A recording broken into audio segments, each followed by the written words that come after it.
Could I tell you one of my good facts about queer ecology if people aren't sure what queer ecology is? So I asked a lot of people what sex bees are. So within a colony of honeybees, for example, you've got the queen bee, and then you've got all the worker bees. Most people would probably say that they're male, and if you get your information from reputable sources, such as the Bug's Life movie or the Bee movie, all the worker insects are portrayed as male. Actually, in nature, the queen is female, and all the workers are also female. The colony is pretty much entirely female. But why is it that we think that worker insects would be male? It's because our perception of nature is really biased by society. You know, science is not this absolute thing. It's really, really biased. And that's kind of the whole thing about queer ecology. It's trying to show, you know, the unbiased view of nature. A lot of what we know about nature is kind of like looking through this Victorian kind of lens, which is really biased. And so it's kind of like trying to open that up and show how diverse things are. Last week, I had the opportunity to talk with Connor Butler, also known as Connor the Ecologist. He's popular on Instagram, that's how I found him, and he's both a science communicator and entomologist. I wanted to learn more about the queer nature walks he leads, as well as gain some of his perspective on the relationship between queerness and science. I first went to an exhibition probably 3 or 4 years ago by someone that's now a good friend called Sixto Juan Zavala, and they have a project called Queer Botany, and their Queer Botany project had an exhibition in London that I went to, and it was all about plants and the amazing variety of life cycles of plants. And that was the first time I heard queer ecology. It kind of struck me because I think as a queer person, I've always grown up being called unnatural, and it's taken me a long time to kind of be at ease with that. But I always had this kind of contradiction, because if you study nature enough, you realize that nothing really is normal. There's everything is really weird, everything's really diverse. There is no one way of doing something in the natural world. And so I then started incorporating these themes into my guided walks until eventually I started just doing queer ecology nature walks, and they've been really popular now. I think I've had about well over 1,000 people now come on all of my queer ecology walks. Oh, wow.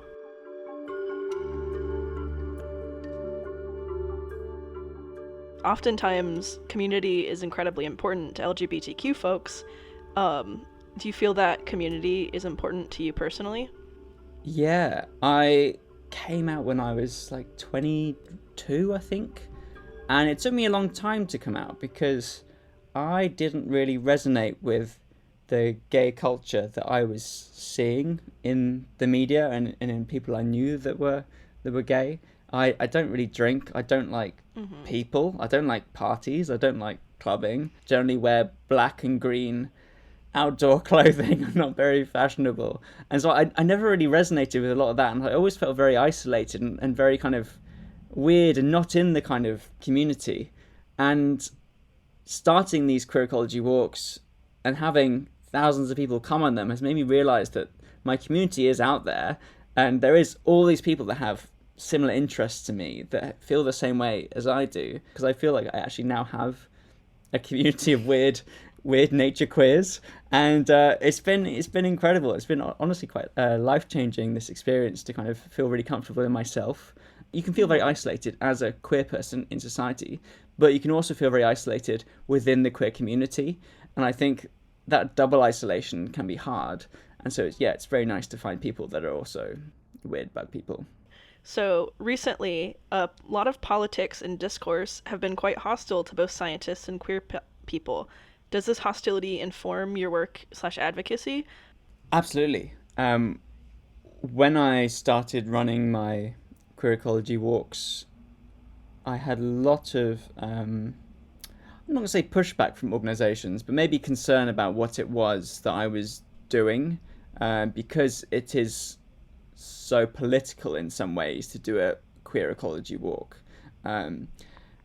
It's not political, it's just science. I'm just doing a nature walk, and I'm talking about all the different species that we might find there that challenge our perceptions of what natural is. So I could be talking about slugs, which are non-binary, they don't have distinct sexes. I could be talking about woodlice, and woodlice have been found to change sex. I'm just talking about nature.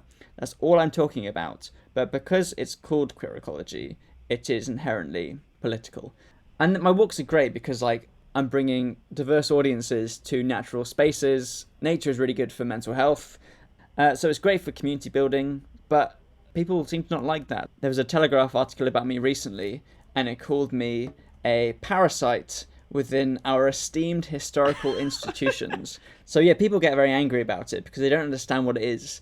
It's a tricky one because I didn't set out to do something that was inherently political. I set out to do something that would build community, and especially with the new sort of government decision on the definition of biological sex and bathrooms, it's even more relevant nowadays to be discussing that the idea that something that is a biological sex and that is an absolute, it's a load of rubbish. Like, biological sex is so fluid across nature. There is no one rule that fits everything, even within humans. So I think, like, it's still super relevant now to be pushing and doing these things that are political, even though they're just a nice nature walk where we get people together and they touch bugs.